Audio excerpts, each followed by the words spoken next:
प्रिय मित्रों, नमस्कार। आज राजकुमार बुद्ध अस्त हो चुके हैं,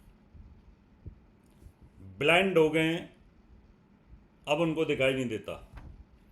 वैसे तो साल में कितनी बार वो अस्त होते हैं, उदय होते हैं, लेकिन इस माला योग में अस्त होना बड़ा खतरनाक होता है। इसका अंजाम क्या होगा वो मैं पूरी जानकारी आपको देने वाला हूं, क्योंकि राजकुमार बुद्ध का अस्त होने का मतलब है कि जिन दो राशियों का स्वामी है उन दो राशियों का फलादेश पूरा नहीं मिलेगा,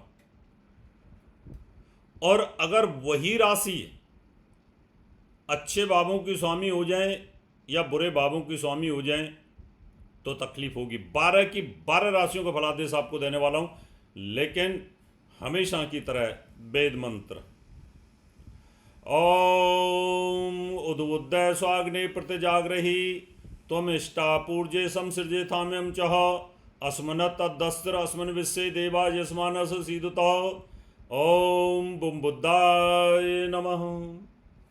मित्रों, आज सुबह 9:02 पर राजकुमार बुद्ध अस्त हो गए, और अब ये ज़्यादा लंबे समय तो नहीं रहते, पर 25 तारीख तक ये अस्त रहने का इनका योग है, 25 जून तक। अभी मैं आपको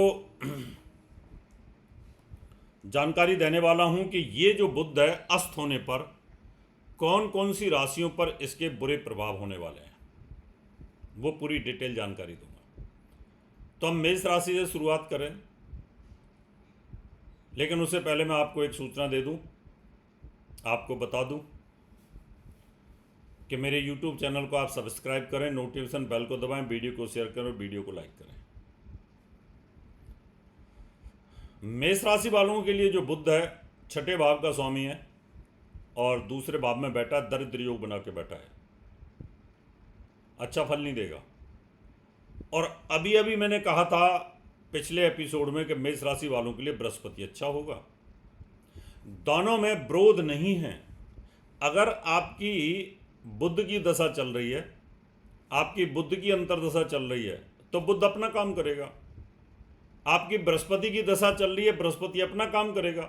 बृहस्पति उदय होकर के आपको पैसा देगा दूसरे भाव में बैठ करके, और दूसरे भाव में वहीं बैठ करके बुध अपनी दशा में धन का नुकसान करेगा। बुध की महादशा में गुरु की अंतर्दशा आ जाए मान लो तो द्वंद्व हो जाएगा। तो यहां दरिद्र योग बनता है। मेष राशि वालों के लिए सावधानी के साथ खर्च करने की आपको आवश्यकता है। वृष राशि की बात करेंगे, संतान भाव का स्वामी अस्त और धन भाव का स्वामी अस्त है यहां पर। इसका मतलब गर्भवती महिलाओं के लिए तकलीफ है, उनके गर्भ नष्ट हो सकते हैं, बहुत सावधानी बरतने की जरूरत है। लेकिन बृहस्पति तो बचाएगा क्योंकि वो उदय हो चुका है, क्योंकि उस भाव को देखता है वो। लेकिन फिर भी बुध चटपट फल देने की कोशिश करता है। आप इस समय कोई एग्जाम दे रहे हैं तो उस एग्जाम में आपको थोड़ी दिक्कत आएगी, आप अपने दिमाग से ब्लैंक हो सकते हैं, खाली एकदम अंधेरा छा सकता है। इसलिए पन्ना नग पहन कर रखिएगा अगर आपके एग्जाम है और आपकी वृष राशि है तो ध्यान रखें। मिथुन राशि वालों के लिए हेल्थ पे इफेक्ट आएगा, इसका माँ की हेल्थ पे इफेक्ट आएगा। आप खुद बीमार हो सकते हैं, मदर भी बीमार हो सकती है। उस समय आप पन्ना पहन के रखें, हरे कपड़े पहन के रखें और बुद्ध के मंत्रों का जाप करें। और मंत्र में भी आपको हरे रंग को, यानी बुद्ध की पॉजिटिव एनर्जी आपको अंदर लेनी है, उसको बाहर मत कर देना। इस कंडीशन में हरी चीज़ों का दान नहीं करना, हरा चारा किसी को नहीं खिलाना, बकरी को खिलाना नहीं, किसी को नहीं खिलाना, क्योंकि आपके शरीर से हरा रंग जाएगा तो बड़ी तकलीफ होगी। कर्क राशि में बुध अच्छा फल देता ही नहीं है। वो तीसरे भाव का स्वामी और 12वें भाव का स्वामी होता है। आपके छोटे भाई को तकलीफ होने का योग बनेगा, और जहां वो अस्त हुआ है वहां बलवान होता है, लेकिन business no loss no profit में चलेगा। सिंह राशि के लिए लाभ और धन बुध के पास होता है। लिक्विड कैश और व्यापार से आने वाला धन, दुकान पे आने वाला रेवेन्यू, उसका लॉर्ड अस्त हो गया यहां पर। अब ऐसी सिचुएशन के अंदर दिक्कतें आती हैं। तो आपको ये यहाँ पर पन्ना पहन के रखना है, तो आपके पास पैसा आएगा और जिस भाव में वो बैठा हुआ है वहाँ पर अच्छा फल करता है। 11वें भाव में बैठता है, वहाँ भी अच्छा फल करता है, तो ध्यान रखने की ज़रूरत है। सिंह राशि के अंदर दोनों डिपार्टमेंट इसके पास हैं। कन्या राशि की बात करूंगा तो कन्या राशि वालों के लिए वो भाग्य स्थान पर अस्त हुआ है। अगर इस समय शेयर बाजार का काम करोगे तो आपको लॉस हो जाएगा। कन्या में आपके कैरियर और आपकी हेल्थ का स्वामी होकर अस्त हो गया भाग्य स्थान पर, और भाग्य से धन की प्राप्ति होती है। यहाँ पर भाग्य का लॉस हो सकता है, आपका तकलीफ आ सकती है, इसलिए बहुत सावधानी बरतनी है। कैरियर में कोई दिक्कत ना हो आपको, आपके स्वास्थ्य में कोई दिक्कत ना हो, जॉब में कोई दिक्कत ना हो, आपको पन्ना पहन के रखना है। और सूर्य को जल चढ़ाते रहिएगा। तुला राशि वालों के लिए अगर मैं बात करूं तो यहाँ भाग्येश बुध मृत्यु स्थान में है। पिता के स्वास्थ्य पर इसका बुरा इफेक्ट आने वाला है, आपके भाग्य का बुरा इफेक्ट आएगा। जबकि यहाँ अष्टम भाव में वो अच्छा फल करने की कोशिश करता है, लेकिन देखा गया है कि अष्टम भाव में कोई जल्दी से अच्छा फल नहीं करता है, तो पिता को अपना सावधानी रखनी होगी। यहाँ अगर मैं वृश्चिक राशि की अगर बात करूं तो बुध केंद्र में आ जाएगा। वृश्चिक राशि में भी अच्छा फल नहीं देता, लेकिन विदेशों से फल आने का योग बनता है, आयु को खतरा बनता है।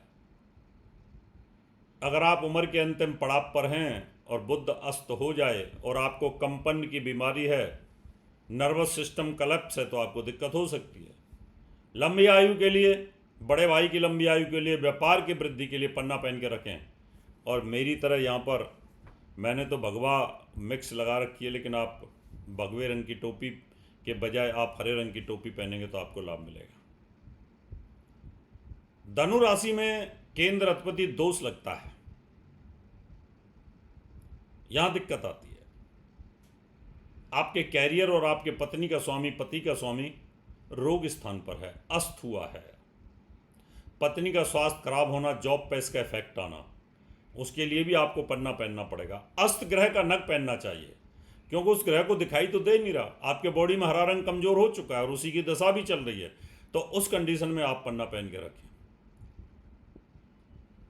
तो आपको बेनिफिट्स मिलेगा। अब बात करें अगर मकर राशि की, तो मकर राशि के अंदर उसकी जो स्थिति है वो भाग्य स्थान पर है।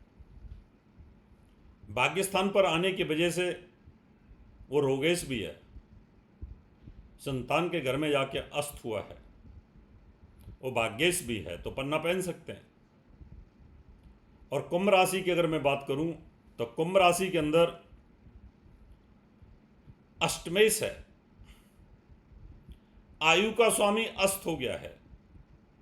लंबी आयु चाहिए, संतान का सुख चाहिए, गर्भवती महिलाओं को कोई तकलीफ ना हो, पढ़ाई में कोई व्यवधान ना आए, संतान के लिए कोई तकलीफ ना हो, तो उसके लिए आपको पन्ना पहनना चाहिए, सूर्य को जल चढ़ाना चाहिए। और मीन राशि के अंदर केंद्र अधिपति दोष लगता है, माँ का और पत्नी का स्वामी होकर के वो जहाँ बैठा है वहाँ अच्छा फल नहीं करता, इसलिए आपको 25 जून तक यहाँ पर कष्ट हो सकता है, ध्यान रखने की आवश्यकता है। तो ये था राजकुमार बुध के अस्त होने का अच्छा और बुरा परिणाम। डिटेल जानकारी के लिए आप मुझे संपर्क कर सकते हैं, कुंडली दिखा सकते हैं, कुंडली बनवा सकते हैं। अब मैं आपको एक सूचना देता हूं, आप इस सूचना को जरूर ग्रहण करें और इसका बेनिफिट लें। मैं आपसे हाथ लेता हूं, नमस्कार। प्रिय मित्रों, आप सबके लिए खुशखबरी। वास्तु व ज्योतिष के क्षेत्र में फुल टाइम प्रैक्टिस के लिए आ चुके हैं Sumit Rawat ji, vastu expert and astrologer, gold medalist from Maharshi Parashar ज्योतिष विद्यालय। यदि आप भी अपने घर को व जीवन को सुखमय बनाना चाहते हैं, वास्तु दोष के उपाय सहित residential, commercial, industrial vastu visit व नक्शा बनवाने के लिए संपर्क करें 9911692866। हमारा एड्रेस है सुमित रावत Q15 सेक्टर 12 नोएडा। और हाँ दर्शकों, एक वास्तु विजिट व नक्शा बनवाने पर पाएं एक कुंडली का विश्लेषण बिल्कुल फ्री। जल्दी करें, कहीं देर ना हो जाए।